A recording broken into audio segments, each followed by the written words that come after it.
Welcome to Full Court Cleveland, presented by FanDuel. I'm Gabriella Cruz alongside Sam Amico, Booby Gibson. Rafa's out today, so, the show's going to look a little different. What's he got going on? I don't know, but he's clearly out all week. Maybe he's afraid of the snow. I know one thing. I'm loving the replacement. I'm glad you're here. I'm glad you're here instead of Rob, because that guy, he would have already started shooting slugs by now. Right, exactly. This will be a lot smoother day. Rob is goated. He's been doing such a great job, as always. I'll give him a little digital shout out. We don't get to cross paths enough. It's either like I'm filling in for him, but he does such a great job over at the Cavs. And we're going to get into all this Cavs evaluating, guys. It was a nice upbeat moment for us to beat the 76ers on Wednesday night. We're going to have the same matchup tonight. What were kind of your takeaways from that game? I think the thing I want us to kind of get is more consistent. I think we'll have a game where we play great and everybody's like, oh yeah, we got it together, and then the next game we'll see a totally different ball club come out. So I think right now I want to find that consistency. I know, again, we got fingers crossed for what's going on with my guy DG once again. So right. That we gonna hope that that's not that long of a deal that we have to figure out. But from this game, I just want us to all find our feet and some level of consistency in our effort and how we play. So that was kind of what I got. Garland and find our feet. See what I'm saying? Tough, no pun intended. Yeah, well, because it's his other foot. Right. Yeah. And the other toe, so kind of interesting there. I guess I never realized how many toe-foot injuries are susceptible for basketball. It makes sense with the Stopping and stop starting. and going, but Yeah. but even with football, I feel like the foot thing seems so much more NBA now. Am I wrong? No, I don't think so. Excuse me. It's almost like Darius is getting like turf toe or Yeah. something. But, if you watch his game, it's not a huge surprise. It's kind of very shifty. Yep. Stop on Yeah, a I got dime, it. start, Yeah, for push off sure. on your foot. So, Yeah, to be it just- crafty comes with the. That kind of comes with the territory. But like Booby said, you just keep your fingers crossed. It's not going to be anything extended. Me being a guy that dealt with a lot of injuries, Yeah. the tough part that happens is when you hurt one, it's just you can't help but kind of lean a little bit to that other side. And it's just, Overcompensate. you can't help Yeah. it. Like you come back into the game, you just like, I don't want to hurt this one, so you naturally do it, and you hate it, but the other side of your body just starts to naturally hurt, so you have to Right. figure out how to balance the two. So Yeah. the one thing that I hate most for him is that nobody really knows what's going on with his body, and then you have to deal with trying to get back out there because you know Yeah. how bad everybody else wants you to play. So Yeah, you deal with that internally, and it's a tough pill to swallow a lot of times. That's something I wonder about for these high-level athletes, and maybe you could speak more too, but that dichotomy of trying to let yourself heal but then get out there. Even, it was an ugly loss when the Jazz came in town. We were hoping to win that game, but George Niang was in town, so I got a chance to catch up with him. He's got a bum foot. Yep. And he was talking about how the thing that just keeps recurring for him, and he even talked about Max being in a similar scenario, it's just about trying to come back too early. and then he scoofs it up, he re-breaks it or whatever, and then you're put back again. So how hard is that, being able to honor your body when you want to compete? Yeah, it's a really, really, really fine line. I honestly still deal with it today. Like right now, I had turf toe when I was playing, and now when I try to train my kids, there's certain things I can't do going to the left because that foot. And when I was playing, you want to be there for your team so bad, so you get back out there and you do whatever you do to play. And so I know the toughest part about it is just the mental aspect for the guys. It's knowing that you can't physically do it. And then you're going to have the media on you all day about how tough you are. Can you get out here and play? And so you, at practice, willing yourself to get on the court, knowing you shouldn't be doing it. And what happens? More injuries, more things that you have to deal with for a season. So that's the battle of all top-tier athletes when they go through. I think it's the toughest battle. You deal with injuries, and now you try to figure out, like, your body versus your mind on when you can come back and play. Sure. We're taking our first break of the show. We'll be back with more Full Court Cleveland right after this. The Big Play Sports Network is brought to you by Smart Choice Windows, energy-efficient products at an affordable price. Visit smartchoicewindows.com today. Welcome back to Full Court Cleveland. We're talking Cavs headlines here, guys. We're officially at the halfway point through the regular season. How would you grade the first half? And I know we haven't been fully healthy. Maybe this is, I've been saying it on the other show, perhaps a little unfair, but we got to do it. Yeah, I mean, the first half, obviously, you'd give them a C when you look at the record, right? Oh, you're being tough. Yeah, because the expectations were so high going into the season. We got to be tough right now. But at the same time, you did have, obviously, guys in and out of the lineup. You finally get Sam Merrill back. Sam Merrill was off to a career start, and then all of a sudden he's hurt. And then he comes back, and then he gets hurt again. You know, Darius in and out, missing time. And Darius also had a back thing going on, a lower back thing on top of everything else. But, so I think that plays a role in the consistency and lack of it.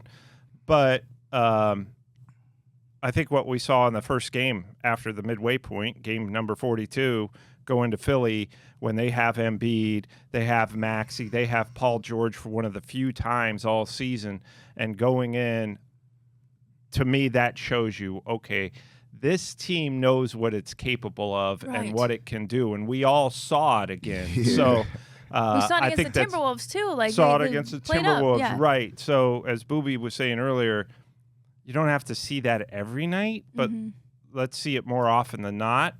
And I think that was very, the past probably 3 weeks leading into this show have been pretty promising, except for that loss to Utah. You can just throw that out, forget about it, burn the tape. But, I would say a C+ based on the last couple of weeks here. Yeah. I'm sticking with you on the C. I try to give them some love, but I give them a C because of what you just said. I watched that Philly game, and what I saw was an attention to detail. When they came out, it was crisp passes. I saw Donovan get a layup after everybody touched the ball twice, I think, before he scored the ball. So I know that was something Kenny was on them about in the back. And then defensively, everybody was in their spots. Everybody was sliding. So you know what we're capable of doing. And again, I don't like to blame it on the injuries and guys not being in their roles because it's next man up. But we have to find that consistency in order to be that B or A+ team moving forward with whoever's on the court. So it'll be interesting to see what bodies we have, because we don't have, in my opinion, that long of a time to, again, find our feet, find our footing, or get rolling in the right direction. Yeah, that's a big part of it. I have been really baffled by the inconsistency this season as well, and I keep trying to figure out, okay, what is it? Because Don is such a force in and of himself. Like, if you're playing with Donovan Mitchell, that's got to be enough to get, probably like playing with LeBron James. Yeah, when you got Bron, it's like, all right, we got to play to the level of this dude's standards. Yeah. So at times I am kind of like, all right, what's the missing element here? Especially since we have seen them, speaking of playing up to the teams that are playing at the highest of levels, maybe teams that are struggling, like the Jazz coming in. I was like, guys, I had like a whole pregame preview in mind. I was like, okay, the Jazz coming off a franchise record 55-point loss to the Hornets. I know that they didn't have Markkanen and whatever, but they have struggled this season a lot. Yeah. 4-game skid on the road. They didn't have a good road record.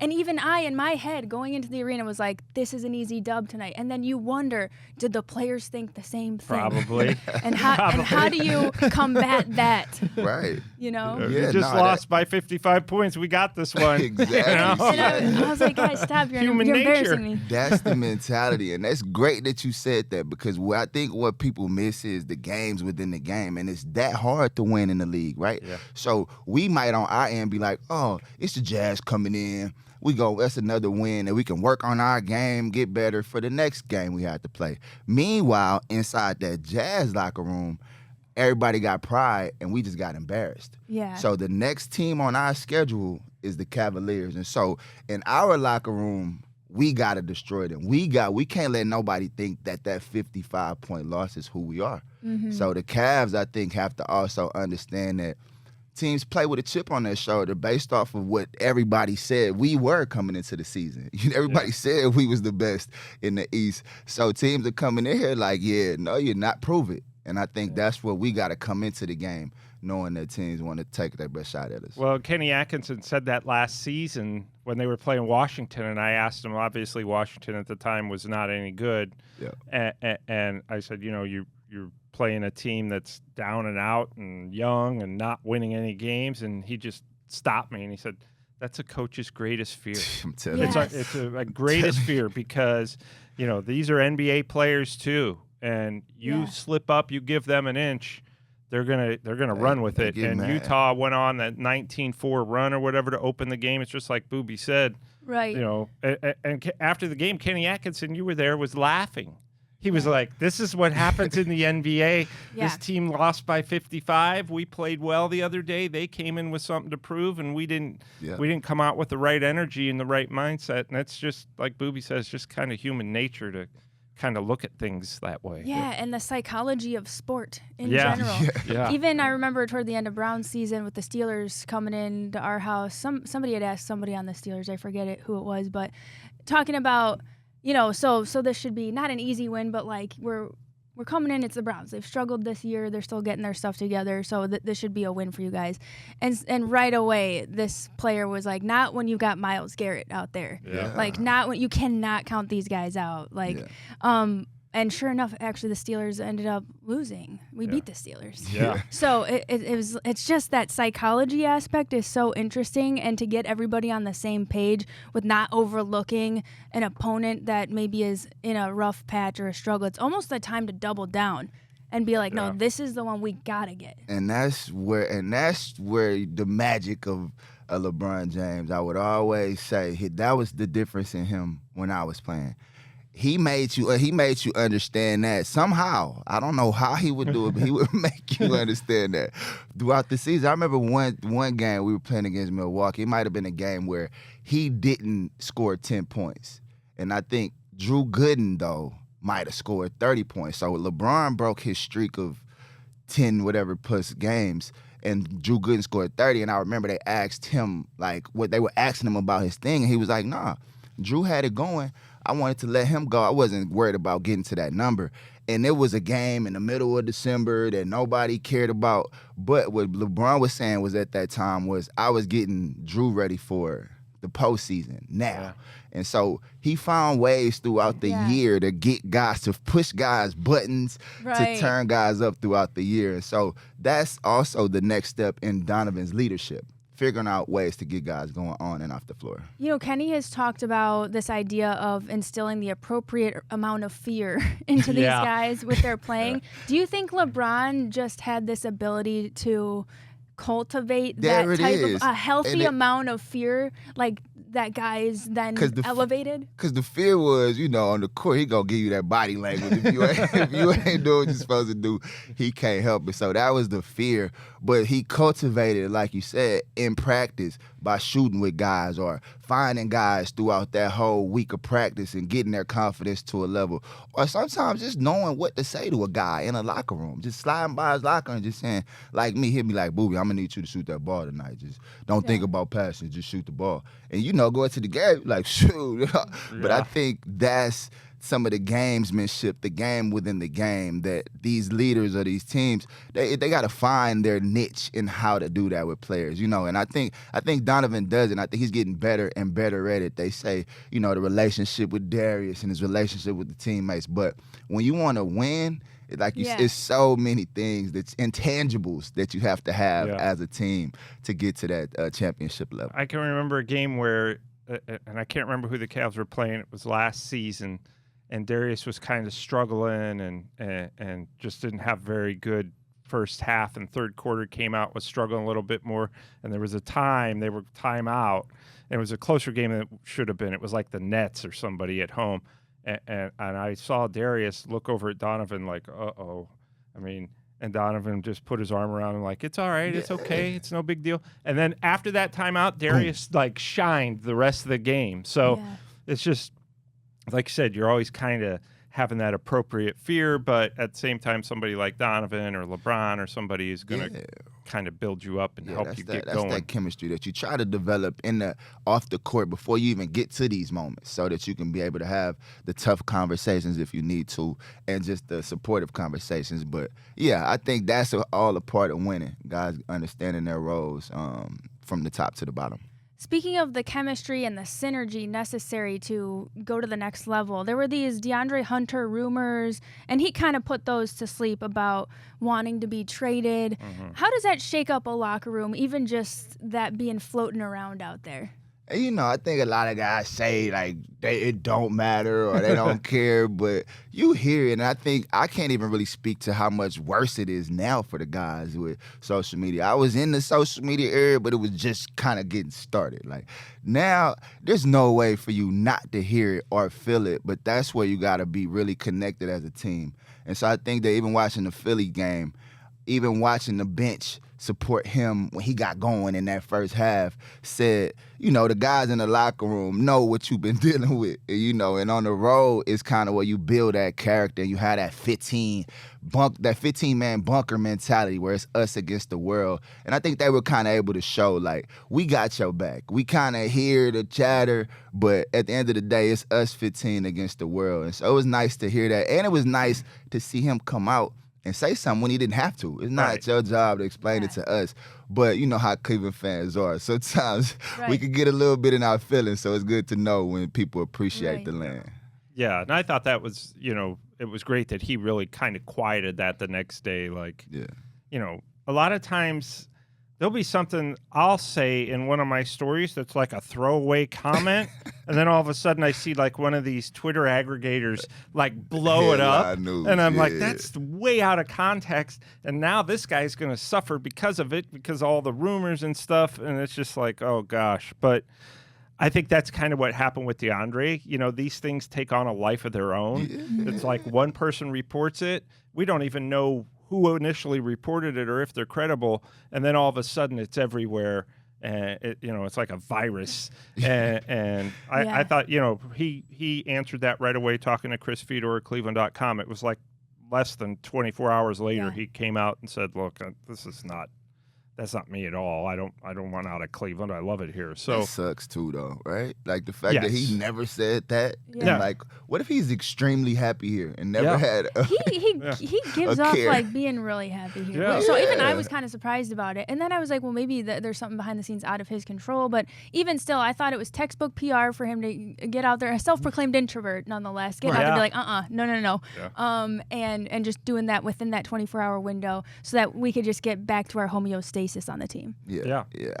I love it, but I hate it at the same time, because it's like, for him, if he was happy here and just going through a little stump with making shots, you can work on that. But even then, when you come out of that and people are like, do you want to be here? And you're like, wait, bro, I never said I wanted to go nowhere. It just sucks that sometimes to get away from basketball. But hey, that's the nature of the beast and the nature of the game that we love and call the NBA, right? When you struggle, when your team's struggling, this is the kind of stuff that kind of comes up. It's like all of a sudden, it's like the vultures come in. As a former vulture myself, this is where they come in. It's like, oh, they're struggling. All right, let's get things going. Yeah, start typing. I like to think you're making them better too, because a part of the process on the road to being elite is having that next level ability to block out distractions and always believe in yourself. So, and part of being a professional is being able to handle that. So, what is it? Iron sharpens iron? Yeah. There we go. I have chisel and granite, if you ask Rob. I don't know. I don't gotta have some accountability, right? If we ain't got no accountability, nobody's gonna get better. That's the first step. We're gonna. What last? No, I thought you were going to break, and Ryan if you was are, giving me the thing. Yep. That usually means he's ready to punch me. Always producing Ryan over there. Fist bump. Always producing Ryan. Got him. All right, we're taking our second break of the show. We'll be back with more Full Court Cleveland right after this. The Big Play Sports Network is brought to you by Garage Beer. No bitterness, no frills, no IPA, just beer-flavored beer. Find local retailers who sell garage beer near you by visiting drinkgaragebeer.com. Welcome back to Full Court Cleveland as we break down our Cavaliers at the halfway point this season. We've got the 76ers again, so we're back-to-back, same opponent. How difficult is it to face the same opponent back-to-back? we've been talking about all these mental aspects of the game, and how does that factor in? There you go. We get back to that game within the game. They're trying to create that playoff-style atmosphere in the regular season where maybe somebody elbowed you last game, and now you get a game again to kind of come back. But I also need the Cavs to know that we just beat this team. So that same mentality that they have about not losing again, about letting the NBA world know that they're a team to be reckoned with, they gonna come with that energy. So I like it. I like the home and home. I like playing against a team twice and getting some bad blood going. You know me, I want to see some scrapping. I want to see a little bit of fighting. So that's the way to get it started at least. Yeah, and this is a potential, the Sixers are a potential playoff opponent just because they're kind of right there. I think they're a sleeper. Right. And so you kind of get a feel for them, and especially Wednesday night when you played them with all their guys, and they played the Cavs with most of the Cavs, So I think that's a good, it's a very small barometer because once the playoffs get here, you forget all about that, I'm sure, right, Booby? I mean, that's what I'm saying. If somebody hits you with an elbow or if somebody gives you 35 that night, you might want to be like, all right, well, I see you again in March. I see you again Friday night. That's kind of the game within the game. So you look for those moments. A couple years ago when the Suns and KD and those guys swept Minnesota in the regular season, and then Minnesota swept them in the first round of the playoffs. Probably some bad blood there between them a little bit. Even KD the other day, he had a 3-pointer against the Suns. Yeah. And the comment he made, like, man, those guys pretty much threw me away. Like, the teams might think that you don't care or that it's just a whatever game. We taught to say that type of stuff. You mentioned media training. We get the media training to respond to certain things. But at the end of the day, we're competitors, and those are the guys that you want to find during a long, grueling 82-game season. Who wants to compete? Who can find a reason to compete every night? Right. Yeah, who do you think has the advantage in a game 2 on a back-to-back like that? The team who won game 1 or the team who lost because of what we just talked about with that little fire inside and the Jordan meme, like, and I took that personally. Right. I would think that, I don't know, I can't speak for Booby, but I would think that the team that lost game 1 on their home floor is probably a little more going into that game with because the Cavs probably I'm not saying this is what they're thinking. I'm sure they want to win both, but it's like, you know what, let's go there, pull it together, win one. After that loss at Utah, it was just like Jazz coming into Cleveland. Yep. It's like we got to get our act together and show who we are. And the Cavs went in there after a bad loss and kind of showed what we were all expecting them to be. And I think that was you never say a loss is a good loss or is okay, but it's going to happen sometimes. So, the second game against Philly to me is like, yeah, whatever. You already won there. Whatever. It's these character building games. Can we still keep that same intensity? Can we come back in there tonight the way we played, focused defensively, focused offensively, moving the ball with whoever is on the floor, and can we still play the same way, knowing that they finna come back a little upset? That's what the playoffs is. Knowing that this team is gonna come with a mindset to get revenge. Can you hold a fort down? Can you be that same team and not get pushed out offensively where you're playing from half court, not pushed out defensively, getting rebounds? All those things will be turned up a notch tonight in that game. Yeah, and then you got by the way, the defending champion Oklahoma City Thunder are coming in for Martin Luther King Day matinee. Right. And boy, are they hungry too right now. Right. So, of course, on the player side, you want to take it one game at a time, but we're looking at Monday against the Thunder as a huge test. And we have talked about the inconsistency this season. Do you think they'll be able to rise to the occasion for that matchup? I would think that, that's not going to be a game that you're approaching like the Utah Jazz, right? I mean, this is a game. You better not. The last time you saw this team, you went into their place and got the doors blown off on national television, right? This is obviously last year, different element, but defending champs. You believe that you're a contender. This is an opportunity, to show them and to show the league and to show yourselves that, we belong in this conversation still. Yeah, and OKC out here trying to prove theyself. I think everybody been saying, oh, they're young. They just snuck in and won one. Then when they lost a couple games here and now, they like everybody jumped off of their bandwagon. So again, you'll have a hungry team trying to prove it. And us, I think we're at that place now too. Where we trying to prove that we belong at a certain level on the East. So those are the games you look forward to. So you circle those days on the calendar. Even if we say we don't care, we circle those games as moments where you can kind of prove your stock to the rest of the NBA world, just, how good we are. Right, and that's a good point. Like statement games to the rest of the league, too. Not just for your pride, but to put everybody on notice. Yeah. Well, and Booby, I know athletes do say a lot of times we don't care. I think that there's some truth in that, in the sense that they don't care as much as the fans. Like the athletes and the coaches are able to keep perspective. There you go. Like if we lose this game, it doesn't, whereas the fans and the media will be like, oh, they're not at OKC's level or whatever. Whereas the players are like, we got 40 games left, man. So I just think that, there's a lot to show in this game, but at the same time, it's a regular season game and it's a barometer. It's like we win. Doesn't mean we won the title, because nobody wins the title in January, but it shows us and shows them and shows the rest of the league that, hey, we're for real. Yeah, you don't win the title, but the habits that you build in January win the title. And one of those habits is not just showing up when OKC's there, showing up with the same mentality for everybody that's in front of you, for sure. And then if we look ahead after that game on Wednesday, they're playing the Hornets at the Hornets. And this could be that little sneaky spot, guys. There you go. Where, they've been struggling. They're 15-26.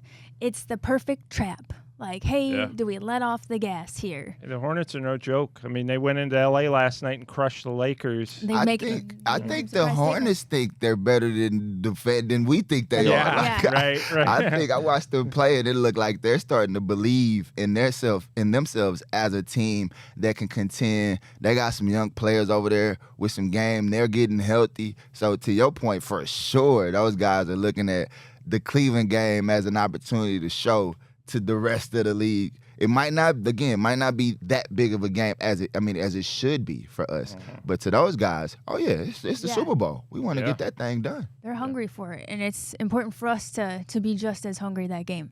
You really got to just take this stretch of like, for track, I remember in college, it was always about, I was a miler, so the coach was always like the third lap. Yes. The third lap's the one you want to work the hardest on. Yeah. 1 and 2 is getting in position. Third is like guts. It's like you could get caught sleeping on this lap. The fourth lap, the home stretch is going to take care of itself. That's where the champions are. You're going to rise at that point. Everyone expects it. You expect it. But it's the third lap, just after the halfway point. You got to lock in. Yeah. So we'll be looking to see how they go. I love that. I love that analogy, because that really sets up a champion to rise. Because if you don't take care of that third leg, then it's going to take some heroic effort. And sometimes that's what we do. We end up trying to think that we can press the button right at the end. In the fourth quarter. No. Even if you break it down single game by game. There you go. I like that. So we'll be paying attention over this next stretch of games, and we'll be back with Full Court Cleveland to analyze all that. But right now, we've got to take a break. We'll be back with more Full Court Cleveland right after this.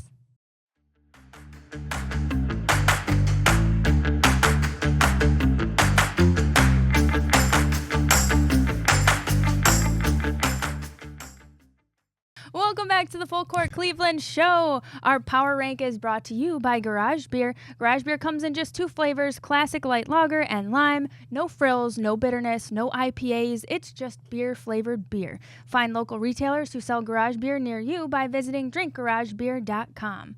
All right, we're going to power rank the top MVP candidates at the midway point this season. And we can go in reverse order here, 3, 2, 1. Sam, who do you have in mind? I usually do like 10. Okay. And he might do 10 today. That's warranted, because there's a lot of talent. 6-pack is what Rob You got 6 of these guys? I was struggling with this one. I was struggling too. Obviously, Shai Gilgeous-Alexander, best player on the best team, reigning MVP. I think, and this might sound crazy, but I think that you got to throw Jaylen Brown in this a little bit, because Boston has, really exceeded expectations without Jason yeah. Tatum. And I think a guy, if he can stay on the floor, would be Victor Wembanyama. You look at the Spurs, how they've ascended, and what a difference is.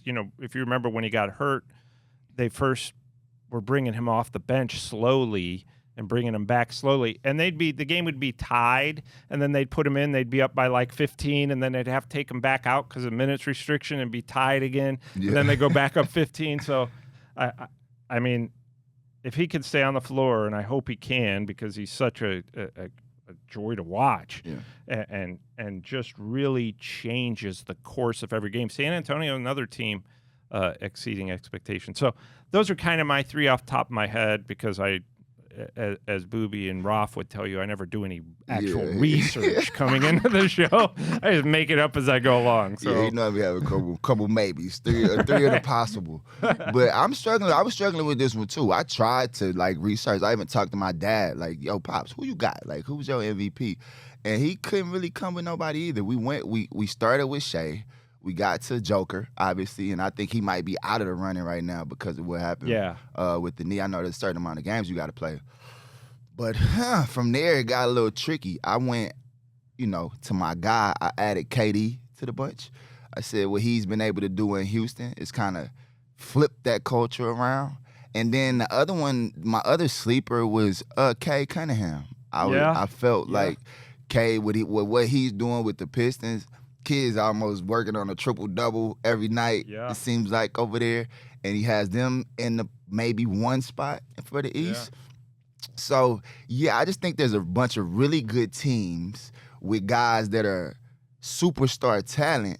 But again, in order to go to that MVP level, it's just there's another level that you got to get to. And I don't think that there's a lot of guys right there this season that are playing there. By the end of the year, maybe Donovan Mitchell will probably be in that conversation if they can get, as a little more consistency, more wins, certainly be in that conversation again. Yeah, how much of the ratio goes to individual talent versus what you've been able to do for your team? I think a lot of it is, you're not going to win the MVP even if you average 50 points and you're playing for the Wizards. Right. You're just not. You've got to have some team success.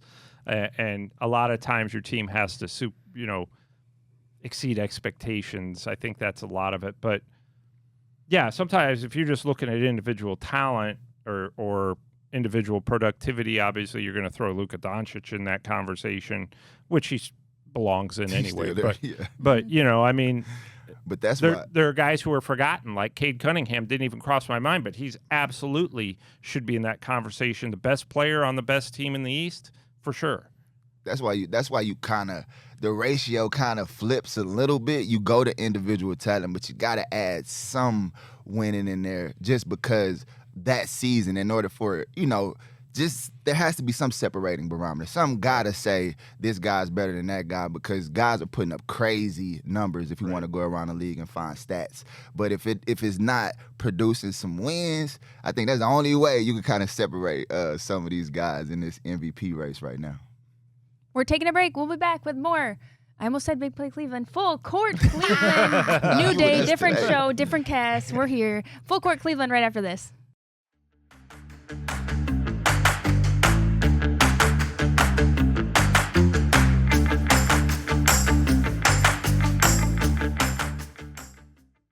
Welcome back to Full Court Cleveland. We're going to go around the association here.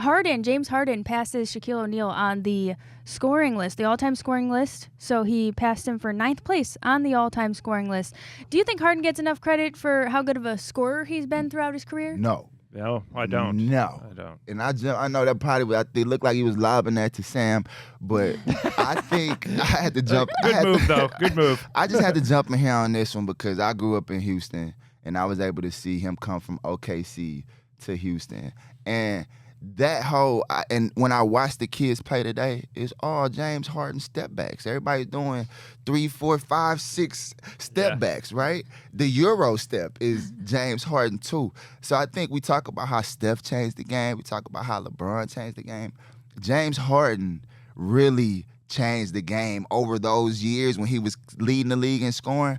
So I just think that the fact that he passed Shaq can raise a few antennas that, like, this kid is really talented. He might not have had the success in winning championships, but his individual talent and his individual success over the years needs to get a little more love and a little more credit, in my opinion, and not just be solely placed on his wins. What do you think of his influence on the game? I'm a rare media member who really likes James Harden. Wow, Most people I know don't like him. I don't know why, but I like when he was in, and he's still doing it. But when he was in his prime, I'm with you, Booby. He changed the way that guys went about scoring. He found creative ways to score in the way he did the step back threes. He's been remarkable. One of the lefty. People don't realize that a lot of times. You could tell defenders early in his career would be guarding his right hand strong. He'd just go in with his left because he's left-handed. But I just think the guy's been, he's probably gets too much grief for not winning a championship. Right. Championships are, one guy wins it a year. You know what I mean? Those are very hard. So I think that, he's as Booby said, Steph gets a lot of credit and probably some blame for turning the game into nothing but a 3-point contest. Right. But James Harden has had, very similar success. If you traded James Harden for Steph Curry, this isn't to downplay Steph Curry, but does Golden State win all those championships? Maybe. Maybe. I don't know if I'm gonna take it that far. I love him a lot. But Steph is still it's not to downplay what Steph's on earth. Yeah, he's the greatest shooter of all time. But the thing, they used to guard James behind him. When I saw Rubio try to play defense on the step back when there's a whole rim to get layups in front, that's when I knew it was something in the water. So I think James deserves his flowers just a little bit more while he's still on the floor. Speaking of athletes deserving their flowers and their influence on the game and the way the NBA game is played today, LeBron James, he's got the jersey patch. He's wearing a patch on the jersey. It's commemorating his 23rd season in the NBA. So what are your thoughts on that? Hey, I'm a little biased. A lot of guys don't like this GOAT conversation. I get throw everybody else saying, he's mine. He's my guy.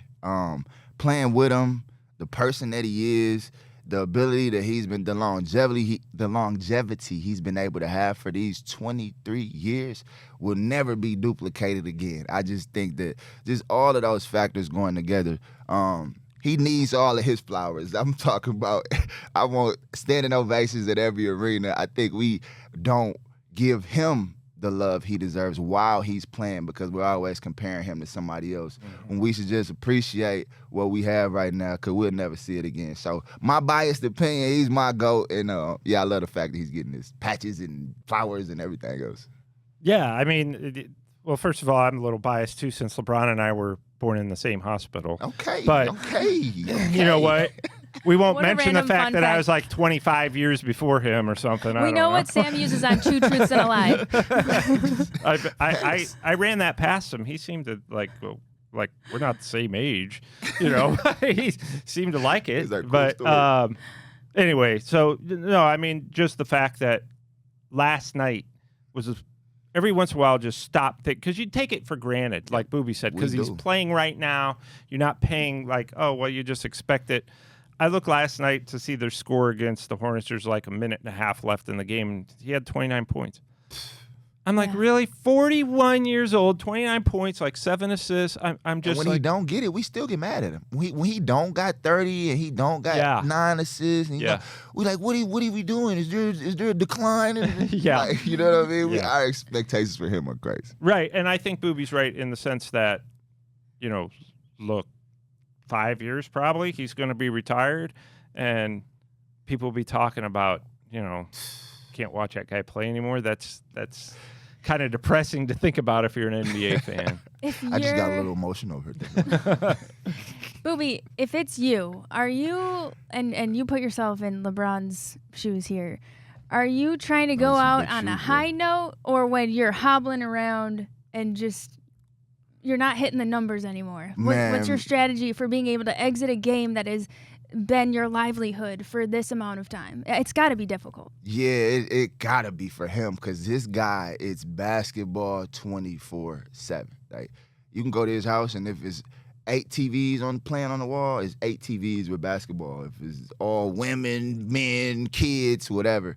And so I know for him, that's going to be tough. But I think that guy was literally born to ball. So I think he going to ball as long as the wheels is rolling and he can put his shoes on and lace them up. And I think if he can put his shoes on and lace them up, he still can give you 25 and 10 on any night. So I think that Bron, when Bron wants to say he's done, he'll be able to say he's done. And I think he'll know it just because of his love for the game and what he's been able to do over all these years. He's trusted his body and put so much into his body. I think he'll know when it's time. I just want to make sure he get all the love that he can get while he's still doing it. And if that's, a tour, the farewell tour, whatever, I just hope he get all of the opportunities for people to show the appreciation for what he's been able to do. Well, you know that Cleveland fans are going to be showing their appreciation on January 28th when he comes into town. I'm excited. I'm biased, too. I mean, it's really hard. Obviously, we want to win the game. Cavs want to win the game. But to witness greatness a callback to the old witness days, it's something special. And we're wearing the jerseys that night that he played in. Hopefully one of our guys will get to pull the sword out that night to make it a whole full circle moment. But that would be cool. Yeah, that would be cool. Yeah. Have you guys seen those 2016 posts on social media? People are just posting about 2016 and what an incredible year it was. What a fever dream of a year it was. And I just think about Cleveland in 2016 and what a crazy time it was. And I'm biased. I mean, I'm born, raised in Cleveland, and I just looked up to LeBron. Like, I remember my dad woke me up in the middle of the night not in the middle of the night, but like I was already in bed because I was in grade school. But he woke me up to tell me, we got LeBron. And from that moment, it was like a big deal in the household. Yes. Hey, AC was crying. We got. Hey, wake up. We got LeBron James, and he just said it like that. We got LeBron, and it's crazy to fast forward and look at the career that he's had, the influence he's had on Clevelanders, up and coming athletes. I only played basketball through high school and then switched to track. But if you didn't think that I was still looking up to the guy, like when I got to Syracuse, it was funny. My friends would, I would hang a LeBron thing at the track. In our indoor track, I would always hang like a LeBron. I had this long sleeve, and I'd hang it up for everybody just to remember. Yes. I'm from Cleveland, I'm in New York, and it's a different melting pot once you're in the Syracuse. But I just wanted to remind everybody and stick it to everybody, like, hey, but LeBron. And it gave us kind of the motivation for indoor track workouts. But I felt like I was always looking up to him, and to see him accomplish all that he has is so incredible. Yeah, I mean, you talk about, bringing a title to Cleveland, helping that, obviously, with Boobie's team, getting the first Cavs team to go to the finals. Yes, sir. Right? So, I mean, I hope he plays till he's 44, 45 years old, because I think he could still do it. Now, it's a matter of, I want to come off the bench at 45 and average 15? Yeah. Right. I think he could. I think he could average 12 anyway in another 3 or 4 years. I don't know that he'll want to do that. I was going to say, I don't think no, sir. Yeah. I could talk about him being a great guy, but the LeBron, that's the ego of LeBron, he knows that he's the greatest player in the world too. So I think he'll fight it. He'll fight it up until that point, until the point where he got to come off the bench. But just hearing you speak to the love of the Cleveland faithful, like, that's why I'm still here. That's why when these guys come back, they feel a different level of love, because it's a true sports town. It's a true sports town. And I'm glad I was able to play my entire career here. And I know he's glad he got the years that he got here, and he was able to do that. Cleveland, this is for you. Because that's what this city is. It's a fighting city. We fight for everything we have, and we fought for that championship. So, again, I'm glad we took the time to give him his flowers, knowing we got the game coming up. But, it's just a testament to these Cleveland faithful fans. Yes, sir. Well, you must like it here, Boobie, because you're from Houston and you're this weather. I was having no fun with it yesterday. I couldn't even get out of the house. But I love the city, and it's become home to me for sure. Well, we're happy to have you home. We've got more Full Court Cleveland right after this. Thanks for watching.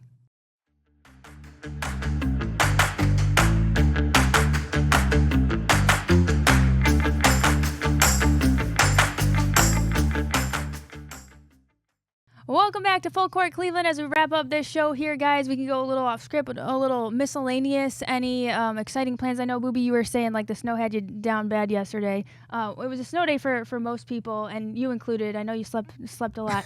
What's on the agenda on a day like today? Just trying to, I'm at Tri-C now, so I want the city of Cleveland to know, if you got a little youngster that's right at that point trying to figure out what he going to do for college, come on over to Tri-C. I can help him out, men and women. I'll be helping out this year, so that's what I'll be doing some of today. I actually started my first time I went to college. I went there for the first semester was Tri-C, Nice. and I can still remember walking on the campus, and my thought was, I knew right away what I wanted to do. It's like I want to cover the NBA somehow, some way, someday. Wow. That's what I wanted to do, and Here we better are. or worse, here I am. Here we are, just all chasing those childhood dreams, Right, those yeah. LeBron-esque dreams. Yes. Love to hear it. Well, thank you guys for having me today. It looks like Ryan's giving us the wrap up. We're out of time, but yeah, we'll see what our Cavs do over this next stretch. And thanks for watching Full Court Cleveland.